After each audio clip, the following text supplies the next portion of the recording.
Saya dapati bahawa pencarian maklumat yang sahih dan tersusun berkaitan ilmu tajwid, teknik taranum serta variasi qiraat agak mencabar.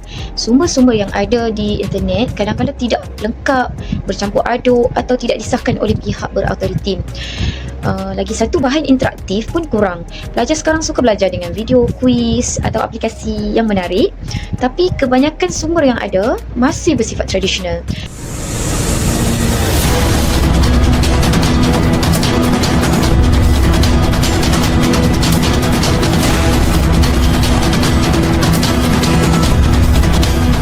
Susah untuk bagi saya mencari atau menemukan nota tentang Al-Quran, yang terutamanya tajwid lah, yang berbentuk infografik. Kadang-kadangnya nota seperti dalam jurnal, seperti bertulisan, berbagai jenis bertulisan yang panjang.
Lama saya dapat belajar di sini daripada menu yang ada kat sini.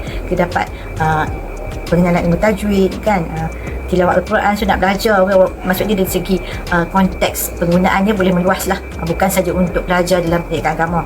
Okay, kita boleh pilih tilawah, bacaan. Di sini ada tutorial dan sebagainya, dan ada juga latihan lah, menggunakan infografik yang disediakan bagi memudahkan kefahaman.